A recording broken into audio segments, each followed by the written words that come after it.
champion select with that new support Cly on Fnatic. Used to be Cly Bike, if you recognize the name. Used to be in Nordic Open, if you watched that. Alistair and Lulu will be the first couple of bans coming out from these teams. So when you play against Spraddle and Element, you ban Alistair. And it's not champ you also ban, it's against Steve, that's Fiora. These are the two main picks for Elements, the two biggest comfort picks for this team. So very, very normal on blue side that you ban them. Because also on blue side, you kind of want more OPs to be open. So you get a first pick and then you get second rotation, you get two more of these super strong contested picks. Only thing you have to be aware of now is, will you get into a trade of like a Poppy for potentially a Corki? No in this case, because Fnatic are banning away Poppy, so they're basically lining up for Corki first pick in this case, or a Lucian first pick if they want that for Reckless. That's been like the two contested ones. And the reason Lucian goes up there is because Kalista gets banned, and then obviously he's the second best of the AD carries, where Corki is better in mid lane. Of course, you hit the pool very hard, and then if you have the Corki in the mid lane, then it hits it again, and then you go on to like maybe the B tier AD carries like Caitlyn, maybe even seeing like a Jinx returning at some point, but like those are generally the champions you're looking towards. And I really like this from Fnatic, because I think Rallis is still one of the big carries for Elements, and when they have been winning games, it was often him in these team fights together with Spraddle. So take away that best AD carry available. Rallis has played a lot of Corki, but Corki is just not as strong as Lucian right now, at least not in the early stages of the game. So that's why teams value the Lucian higher. Well, Brom also picked up along the Corki. Let me just jump back on that one, by the way, before anyone takes it out of context. Sit back down. You know, Corki is fantastic. Corki is super, super OP. I just like him more as a mid laner than as an AD carry, and that's what the teams also like more. That's why they take the Lucian. Yep. Move on. Okay. Start cancelling out those tweets. That's not what he said. He's re-clarified. So cancel that one up, but waiting on the next two pickups. Spirit is having a wave there at the camera. You can see the new support coming in for Noxiak. It will be Cly. Looks like Spirit a lot. Yeah. I don't camera yes, jump. Yeah, but yeah. Flash will also be picked up for Cly Bike. Back when I used to see him in kind of the amateur circuits, Thresh was like one of the strong champions for him because he's able to make these big plays. Yeah. A lot like a lot of kind of semi-pro supports would do that, so they can make the big plays happen, start carrying the game. Seems like they've carried that over into the LCS and they're securing that one for him. It's what we see so often from these solo queue supports in Europe. They all master Thresh, they have good mechanics, they can make big plays. I would say Noxiak was the same kind of player. Coming onto the stage, it's just so different though. It's so much more about your communication, your warding, and it's a very different environment for support compared to solo queue. And he probably needs a bit of time to adapt. Fnatic said the same, they're not expecting instant results from Clyde coming in, but he gets a comfort pick, and that's always great in your first game. And additionally, he has been in teams before in semi-professional play, unlike some people who just immediately come from the challenger. So like Rudy, for example, he was never in the team. He went into that lineup, but it is a different one. It will operate in a different way. Let's head over to Elements, who picked up Lee Sin in the jungle and Malphite as well. Interesting. It's very interesting with Gilius and his champion pool, because he has been playing a lot of the standard picks, but then he has that pocket Lee Sin he really likes to play very often as almost the only one right now. Because if you look at Spirit, he prefers the farm-heavy junglers. Nidalee, great early clear, can farm super, super effective very quickly. That's more a jungler for him, the carry style, where Gilius is more trying to make plays early on. He's very aggressive in the way he's playing. He's not afraid to try and insect you multiple screens away, like wall jump and flash forward and whatever. We've seen it. He is a playmaker. This Pulse is an old favorite of yours, the Nautilus top lane. Pulse hype intensifies. Yeah, so Nautilus coming back into the top lane. We've seen a lot of different tanks actually return up there. The Maokai, for example, the Nautilus now coming back in. I will go ham on this in-game, but I'm going to stop myself for now. Let's talk about one of the reasons they picked Nautilus here. First of all, against Corki, who's relying on his Valk to be safe, he can't escape the Nautilus Q, or the Nautilus ulti. It's gonna hit him at some point, so it's very difficult for Corki then to maneuver in these fights. But the most important one is that a tank was locked in top lane in the Malphite for Steve.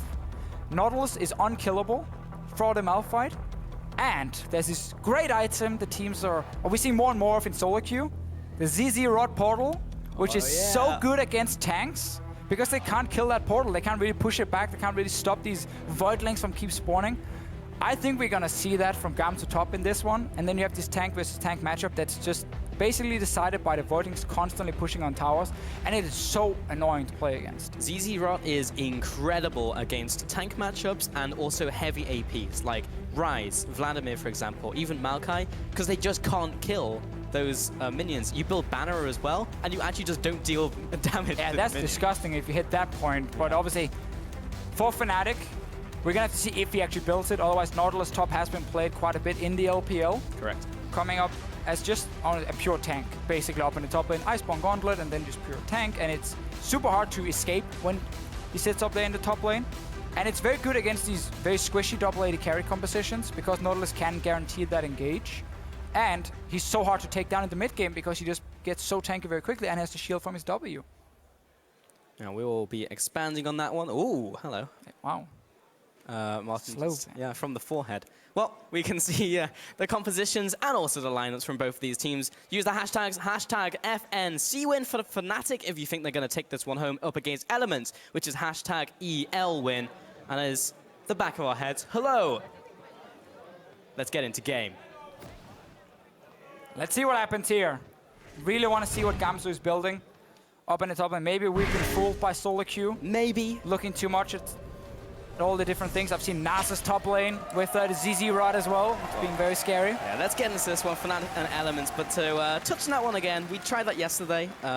You went for the Nasus. I wasn't sure if you actually put a pointing queue because you had like, what, 200 stacks, like 50 minutes? You don't need stacks when you're last hit with E-Pulse. That's how you're supposed to play Nasus. Let's see what happens in this game. Should be better from Elements than my performance yesterday. And they are invading in early to try and get some deep vision to spot a potential lane swap. Probably gonna see the standard 3 wards being placed down here towards the gate and the tier 2 tower. That's second one and third one. There we go. We will be talking more about wards tomorrow to all the common places. But let's see, Elements are now backing away. Now place one last ward before they back off. I really like that ward from Fnatic. They saw the invade, so they placed a ward at the blue buff to see if Elements are staying around if they run out. To potentially see, okay, is there a chance they might swap down to bottom side because they're now running out of the jungle? It is harder to do. You gotta do it very quickly now because of the timing of the minions spawning so early. But Fnatic at least know, okay, Elements haven't stuck around that top side. And they can now basically try and guess because you see Elements are staying around mid lane, being like, okay, we want to see something before we do anything. Playing Ezreal Braum into Lucian Thresh is complete suicide. Like, that's impossible for you to really win that lane, or outside of maybe one all-in you can do. So I understand 100% why Elements are saying, let's lane swap. Let's not risk losing the game already in the laning phase. Additionally, we did see the masteries being picked up, and once again, what a surprise. They're both running Strength for the Ages, so... Yeah, pretty much every jungler picking that up right now. Cly and Reckless heading in spot lane. What was that, Fisher? I talked over you. I'm just saying, get that free HP pulse. It is worth it. The Thunderlords is outdated now for junglers. It is 800 gold when fully stacked, and that's not even including the max health that you get back from camps or big minions after you've fully stacked it, so you have to value that one yourself. But a good way to compare it is to Windspeaker's Blessing, which at maximum potential with everyone level 18, and you hit everyone with a heal, that's 2,500 gold worth of stats. And that's 800 on one champion. So it's a very good scenario if you get the heal on everyone. Has to play like Alistar or Monsoon on a Janna. In one of these big team fights, it only lasts for 3 seconds. Strength of the Ages lasts for the entire game. Yep. Mathematics. I think we're selling it, you know, we're really selling it. Reload, I hope junglers with solo queue will pick it up. But wait, there's more. If you pick it up now, everyone's picking it up. Bottom lane. Right, no surprise in terms of the lane swap. Both junglers have kind of divided the map between them. Everyone is fast pushing. This is what we see every time. So it's no longer about what happens on the first push. It's about what happens when the tower goes down. How the teams react to step number 2. Which player gets the gold. Normally you always want to see it on your top laner. Unless you play like an Ezreal, then you can actually share the gold to get tier on your back, which I believe Elements did up on top side. Actually, no, they didn't. Because they didn't even kill the tower. Thank you, observers. That is a big, big mistake. Like, this step should never go wrong. Like, you can practice this over and over and over and over. And this part is part of every single scrim these teams play. It's more once we get to like 20 minutes that teams start to maybe saying, let's take next scrim and so on if there's something going wrong and you don't practice late game shot calling. But this part you can practice every game. And that should never go wrong for Elements. They're now 1,000 gold behind already. Pushing in that one and not getting the tower. They have lost so much tempo in this lane swap now. Yeah, as you mentioned, that was the first step, and Elements just kind of fell over. And now Steve can't even push that tower. I mean, they didn't even manage to open the book. Gone up there. Not only didn't they read the book, they didn't even open the book in the first place. They saw the cover. That's step one. You know what? I don't think we need to read this. But now, Steve is going to go into bot lane. Well, the thing is, for Steve now, he can't stay top because he knows Spirit is now swapping to that side. Again, this is about playing around the strong side for each team, and obviously when you have the dual lane on one side, early on they are 2 members, so they're obviously going to be very strong, and therefore you put your support, also your jungler with them, meaning Steve can't stay and farm. He would get killed on the tower, forced away. So he has to go bot lane now. They have to try and trade for bot tower, but now the best case for Elements is they trade 1 tower for 1 tower. But they're still tower behind, because they didn't take the first one, obviously. So they just put themselves 1,000 gold behind. Let's see the tempo on this tower going down, because right now Elements are slightly behind still, and how fast they can kill tower. Meaning Gamsu will be able to pick up a little bit of extra farm once the tower dies here. Staying up on top, and man, not only didn't you get tower, that means no tier for your Ezreal on the first back. Such a poor start. So, Deficio, in these scenarios where one team doesn't get the first tower and then you once again change up and you get the second one, so it's now 2-1, how do Fnatic now stay ahead and make another tempo play to continue staying ahead in this game? What do they do to capitalize? I mean, you got 1,000 gold lead already, you've already capitalized. Like, you've already gotten your advantage straight from this. And because Elements reacted quick enough and moved Steve bot lane, then he's not falling further behind in the CS or experience, so that's fine. You basically just lost 1,000 gold for nothing. That's the problem for Elements and the benefit Fnatic got. You keep seeing these wards in the lanes after towers go down. That's very smart, because you want to see where the other team is sending their dual lane, because they always want to move them around and deny the enemy top laner. It just means for Steve, he can see very quickly who's coming. Yep. Can I push out my wave, get extra CS? No, I have to back away. Okay, there's no risk then of Steve dying. You can see him run all the way to his tier 2 tower, even though Spirit and Cly are both chasing him technically. So had he stayed with no vision, he could have died right here. Gilius has been spotted in the jungle. Now he's backing off, but already pressure being put down by Fnatic with the runs coming out. Also with Cly, so we're already seeing some synergy come in for Cly and Spirit. And now, because you still have a tier 1 tower up top, you can invest everything on the other side, and you can push into enemy tier 2 tower, allowing you access into the enemy jungle. So that's your second benefit now. Not only did you get the gold, you now get free control of an enemy jungle, because you're just pushing this big wave up. Obviously, it was frozen by Elements after the tower went down. Nidalee is grouped with the AD carry. Steve taking a lot of damage. Oh, the hook into the paw, and the last double tap with the ignite. Cly, welcome to the LCS. That's the first blood going over to you. And again now, Fnatic can just make this play super safe. There's no chance of this going wrong, because Steve was sitting bot lane after the tower went down. Fnatic knows this. They can build up a big wave, and there's no TP pressure, obviously, because they're attacking the teleport player, which is Steve in this case. So you now get an easy tower here. Obviously, Elements should never been caught out under the tower.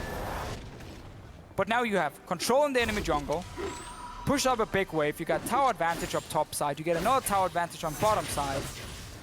Elements is just falling flat on the face in this lane swap. Yeah. And Fnatic is just walking behind them, picking up all the gold they're dropping.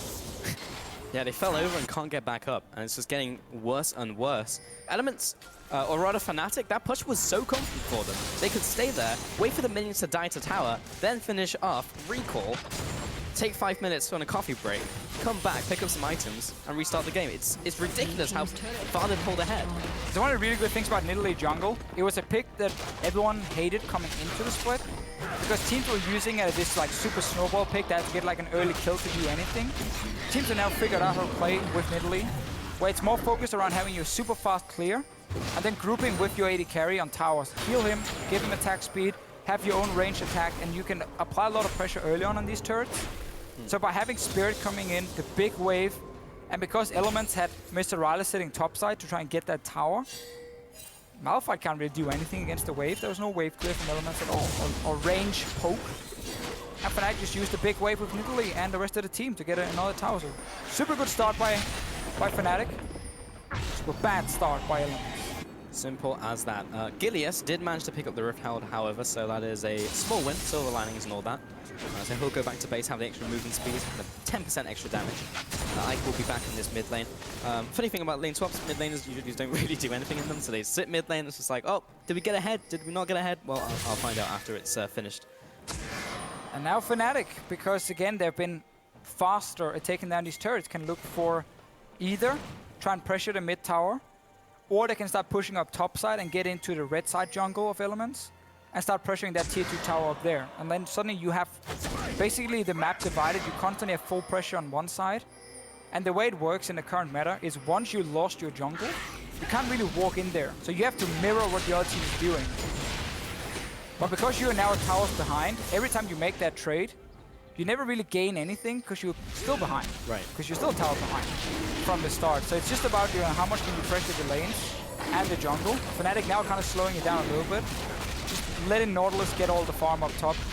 Is that a Banner command on the way from Gamsu? Maybe. I think it is. The Aegis being picked up. And the Alizar should lead into a ZZ Rod portal then, coming after. And then it's a split pushing Nautilus, who's very hard to kill. Impossible to kill for a Malphite, that's for sure.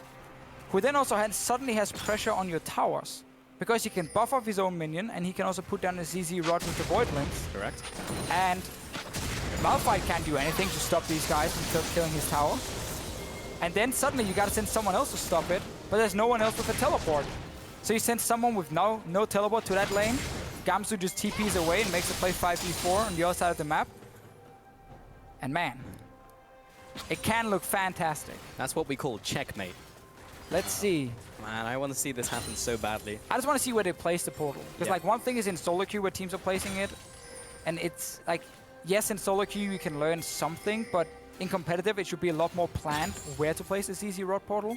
And also, when do you ban off command the minion? Like, which wave do you pick? Do you want to commit fully for tower? Or do you just want to start a slow push? Because that's the other thing you can do with this build, is these minions will just slow push on its own, and you can make plays elsewhere on the map. Banana? Nope. Gamsu's not hungry.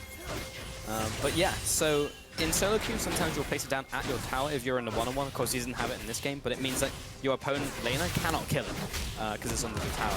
I actually think Fnatic is dropping the ball here. There's no minion wave though. This wave has been pushing in for a long, long time. This was Element's good lane to play around. So unless Fnatic can actually trade for this inhib, but the thing is, Elements can recall now. And Fnatic haven't even reached the tower yet, so they're way too slow with this play. I actually didn't like that at all. Because you had that wave coming in and it was slow pushing from Gamsu. So he was so far down towards his own tower that it was easy for Element to just move in 4 members and make the push. So unless they can get something mid here from Fnatic, they just lost out on that play. Still, that was an inner turret, and this will be an outer turret if they kill Anchor as well. They don't get the tower either. No, that's cleared out by the fast bar. The bottom tower was not even touched or scratched. Nope. They just pushed the minion wave in there and had to back into the jungle. They did get a little bit of vision there, but compared to a tower, Elements just evening this up a little. Even though it is 3-3 turrets in this game, Elements are still behind in terms of gold coming in from the lane CS. But still. Fnatic just didn't respect the play that Elements could make there. Yeah. Kind of saying, oh, if they go top lane, we can like rush bot lane, but they were so far away from that inhib turret compared to where Elements would catch the wave on top side. So just a good play from Elements here. And that actually evens out the towers. Yeah. So at least tower-wise, that advantage is now even.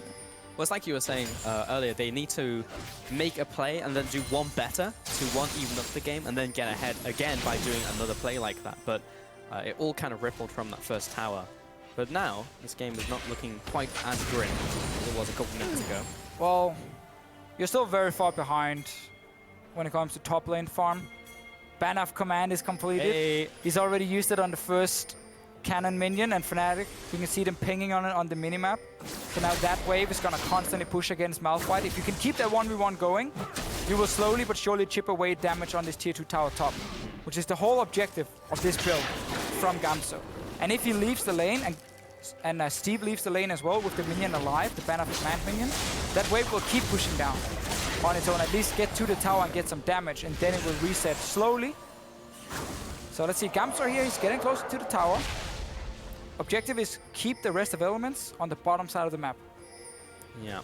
So So, oh, Featherman maybe caught out by Gilius, but he's trying to make this play happen. The ward comes up, but maybe he's taken out by Featherman. Returning with the down, Ignite coming out. Spirit following up as well. Here comes the spear, lands onto Sprattle, and he goes Splattle. Now Spirit chasing after Gilius, looking for the takedown, doesn't quite get it, as Rallis is there to stop him, but they keep up the chase. Clyde is trying to close in, has the Dark Passage, will flash. The hook, it goes wide, but he gets the charm and the play regardless. There's another kill, Clyde setting up his team. And that's Fnatic getting everything. We just talked about how the objective is keep the rest of Elements on the bottom side.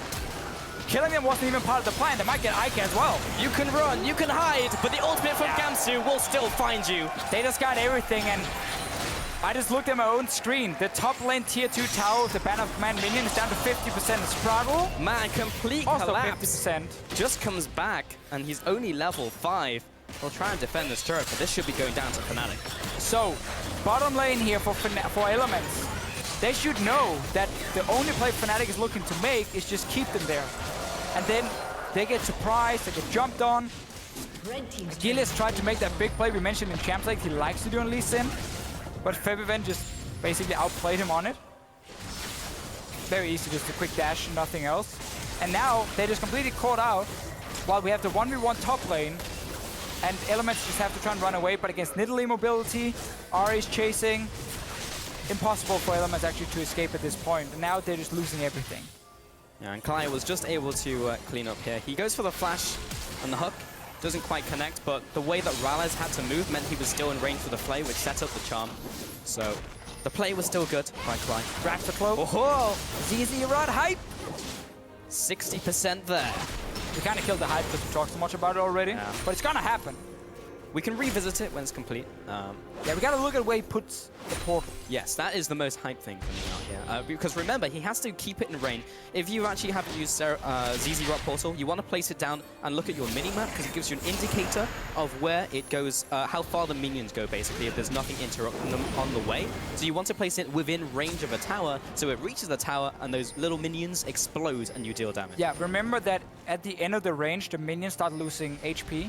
So the tower will actually one-shot them if they start losing HP before they reach the tower. So you need to have it close enough that the minion is on full HP when it reaches the tower, so it explodes on it instead of just dying in front of it. Yeah, we have to see. So Ban of Command is used again by Gamsu. I know we're just talking from minimap because we haven't actually seen him do it a single time. But he has put it on another cannon minion. Steve is kind of saying, I know what's about to happen. I can't stop it. And Fnatic can either group on it with Rift Herald now, so you have Ban of Command plus Rift Herald to push in on Steve, and look how slow Elements are reacting because they tried to take a dragon.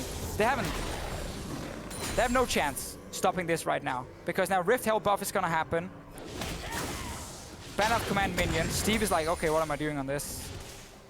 So good. Kind of fulfilling the theme of Nautilus where he's just like trudging towards you and nothing you can do about it. Down goes the tower. Here comes the package, and maybe closing on a Gamsu. Yeah, he's not getting out of this one. The spear will come in, just to put a little bit of damage back onto Ica. But Element will close in and take out Nautilus. Steve got angry. He did. Right there, watching his tower die. But Nautilus will be back, and so will Clyde. Another hook onto Sprattle. Another kill over to the team of Fnatic, and now they will try to capitalize and take this middle turret. This is not cheese, by the way. This is legit. This is a strategy we've seen in solo queue quite a bit this week from a lot of different players. Like solo queue players, LCS players in solo queue as well. And it's just so impactful if you're able to get your single 1v1 lane, or if your team is able to set you up in that 1v1 lane and then rotate to that lane once those minions and the portal soon completed is put in place, because it forces the other team to hard engage. It forces the other team to hard engage on you, or your tower is just gonna die. It's also great because, unlike other split pushes, you can build it on a tank who is still useful in team fights as a front line, and then join the team fight anyway and still have the split pushing threat. So it's just so good on so many different fronts. But you can only build it into certain types of compositions. Like if someone's picked a Malphite, then it's just like prime ZZ. Oh yeah, that's the perfect one. If they play Fiora on the other hand, who will just instantly destroy your portal and never let you push them into tower. Useless. It doesn't work that well. But you can use it again as a slow pusher. Just one of the items, just to constantly have a minion wave pushing for you, so you force the enemy team to have to react and defend that minion wave at some point and catch the farm. So now all outer turrets are gone. Gamsu is now looking towards inhib turrets. And he's here with his trusted cannon minion, buffed up by Ban of Command once again.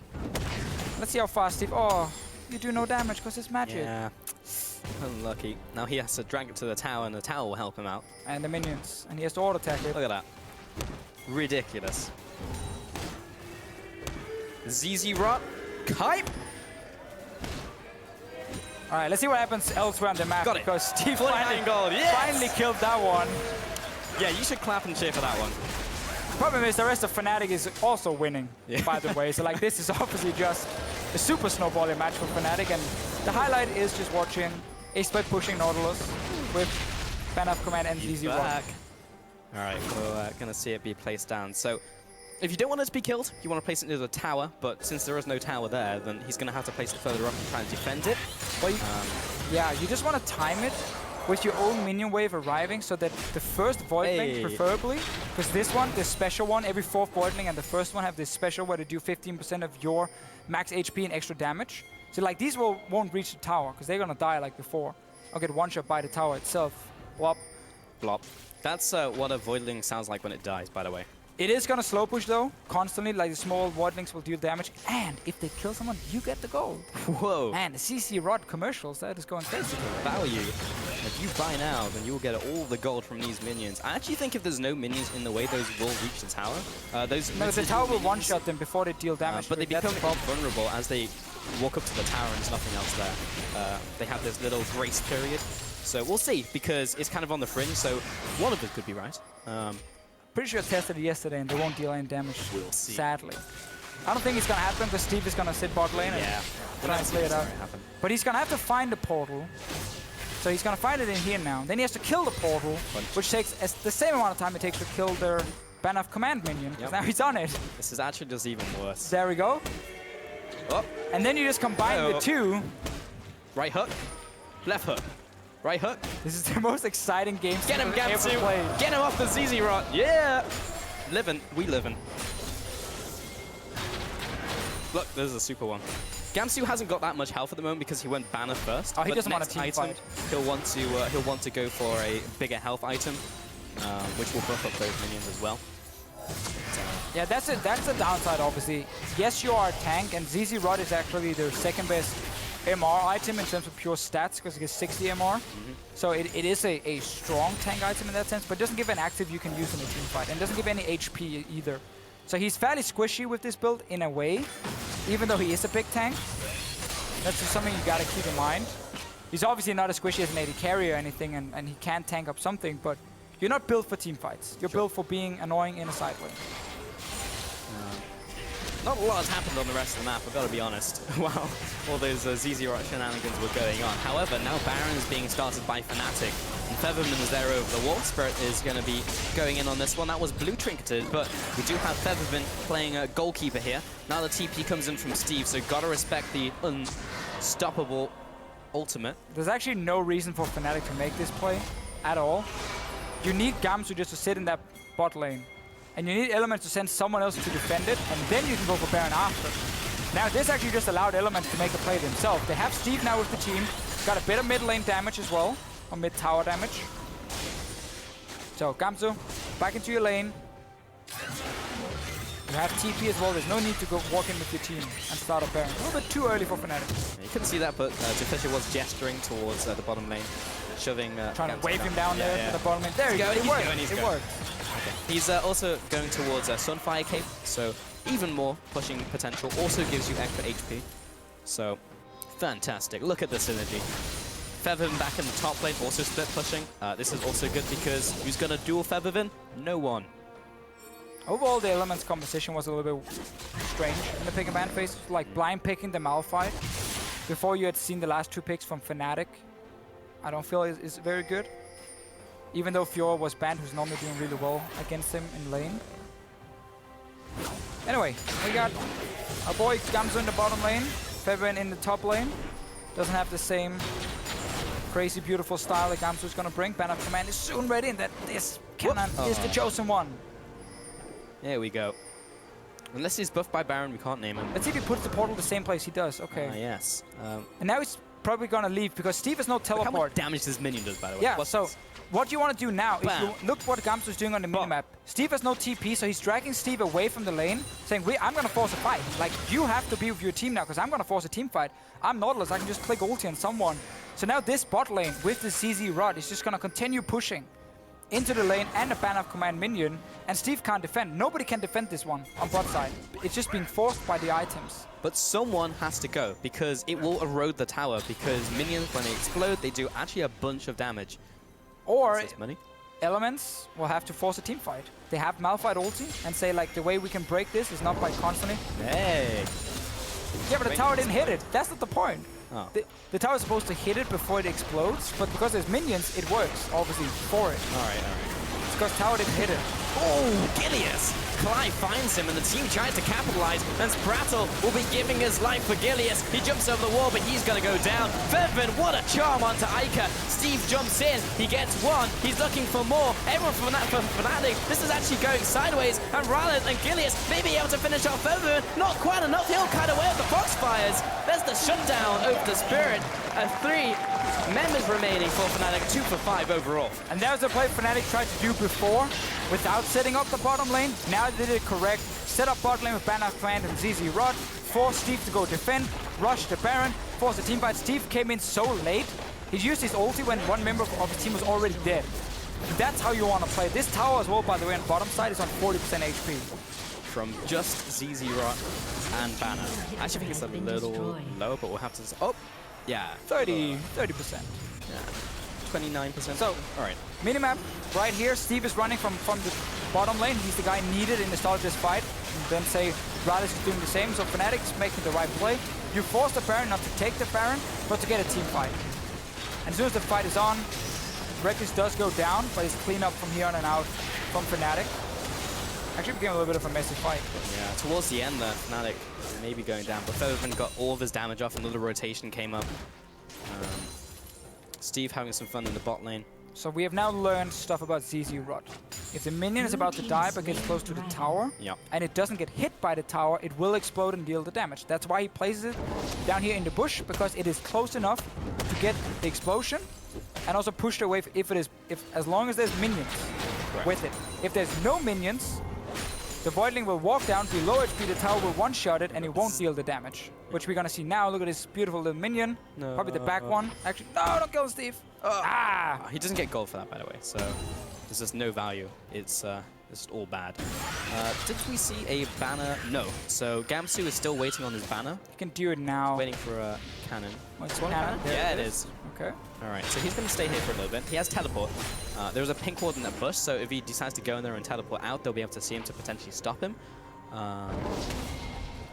Yeah, Steve's going to try and clear, but he is Malphite, and this is a cannon that has been buffed. Yeah, no, Steve again needs help in this bottom lane. He might just try and keep the cannon there, just stand there, and like wait for his minion wave every time to show up, and let them DPS it down. This is the most frustrating thing to play against, by the way. Like, there's nothing you can do about it. Good thing is he has teleport now, so you can actually sit bot lane, and then hopefully kill the ban of command minion, and then TP away. So for Fnatic, again, you want to set up the play. And when there is TP, you want to do it as soon as the ban of command minion pushes far enough up. Then you want to make the play, because if the heat TPs away, the ban of command minion is still alive and can push in on tower. Cool shot. Has revealed it. Gilius jumps in. Can he get the steal? Gonna go with no. Sprattle pops his ultimate. Now we'll be going down to Spirit, who smites it. And that is Baron going over to Fnatic. And is the first one of the game. 1 out of 1, 100%. Hashtag mathematics. 11 kills in this one, and now they'll be pushing up the top lane. Just need to take down those other 2 inhibitor towers. But since they've already taken the mid lane one, it should be a fairly easy push. And of course, bot is still pushing. So Elements is constantly on the back foot. So have the small voidings from the portal, constantly spawning, pushing in that wave. It's never going to push back for Elements, because there's so many extra minions always coming in. Even though they only deal a little bit of damage on the minions, it's enough to always turn it in their favor. Oh, Sprattle's there. He's got you, buddy. But I'm not sure he can protect the tower. That is a big minion wave stacking in the bottom lane. And as soon as it hits the tower, the voidings will start exploding on the tower. Steve Steve has to engage, basically. He's being pulled in, he's getting CC'd up, he has unstoppable force, he just needs a place to use it. Gamsu is still quite tanky, there's another hook onto the Malphite. He gets the ultimate off, but maybe a little too late. Gillis is in there, but now Featherman is just going massive, and that was not the right way to kick him. There is a double kill going over to Reckless's Lucian, and Spratter will also go down. That's a 5-4-1, and Fnatic will close in for that win. Fnatic won the lane swap, had the strategy prepared, and Elements barely even showed up. What a clean game by Fnatic. Slow, methodical, and leveraging that ZZ Rock portal and coming for the win up against Elements. What a game by Fnatic. And this is what we see in Europe at the moment. We have a very clear top 6, and we have a very clear bottom 4. And looking at the last few weeks, let's just take last week as an example. There was no upsets between the bottom 4 teams beating the top 6 teams. That didn't happen. It was close because Fnatic and Rocket were so close. But in the end, the top 6 teams won all the games. 1, 2, 3. Fnatic! Fnatic just coming out there.